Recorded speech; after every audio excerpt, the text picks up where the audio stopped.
Je pense que c'était presque la meilleure performance de ma vie sur la dernière montée.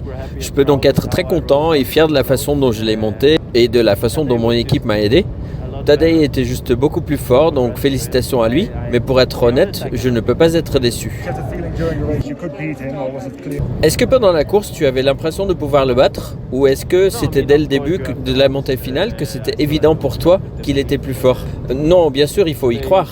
J'espérais toujours être plus fort et j'y croyais. Mais aujourd'hui, il a montré à quel point il est en forme. Et comme je le disais à l'instant, je ne peux être déçu. Au contraire, en réalité. C'était probablement une de mes meilleures performances de tous les temps aujourd'hui. Mais bon, il prend 1 minute sur moi, donc vraiment chapeau à lui. Il méritait la victoire. Est-ce que tu te contenterais d'une deuxième place dans le général sur ce Tour de France? Oui, bien sûr. S'il garde ce niveau, je m'en contenterais bien sûr. Je n'ai rien à perdre à ce stade. Je suis un peu sur un entre-deux en ce moment. Cela semble compliqué à ce stade de remporter le Tour, mais il peut toujours avoir une mauvaise journée. C'est ce que l'on a vu ces 2 dernières années, donc je pense que c'est là où nous devons mettre notre espoir.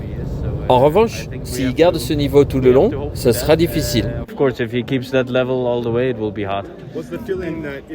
Est-ce qu'alors le fait d'essayer aujourd'hui, c'était parce que tu aurais été déçu de toi-même si tu ne l'avais pas fait? Non, c'est juste qu'une étape comme celle du jour me convient tellement bien qu'il faut essayer. Je veux dire, on ne va pas sur un Tour de France sans y croire et sans tenter sa chance. C'est le minimum que je peux faire. Comment s'est passée cette attaque sur la montée de Baye? Eh bien, j'ai vraiment essayé de tout donner. J'ai attaqué et à partir de là, j'ai essayé de durcir au maximum. Et j'ai ensuite continué le plus fort que j'ai pu jusqu'à l'arrivée.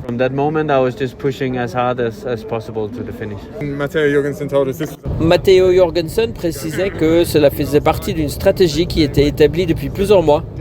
Est-ce qu'il y a eu des moments hier soir ou pendant l'étape du jour où tu as eu des doutes vu comment ça s'est passé hier?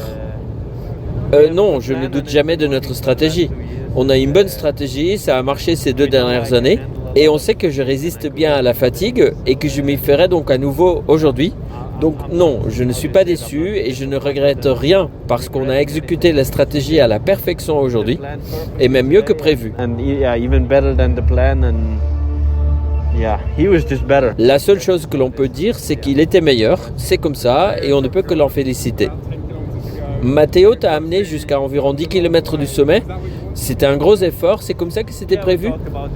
Oui, on s'était dit qu'il avait un effort de 15 à 20 minutes à faire depuis le pied de la dernière montée. Et je pense qu'il a même été meilleur et plus fort que ce à quoi on s'attendait. Tous mes coéquipiers d'ailleurs, l'équipe a vraiment bien bossé.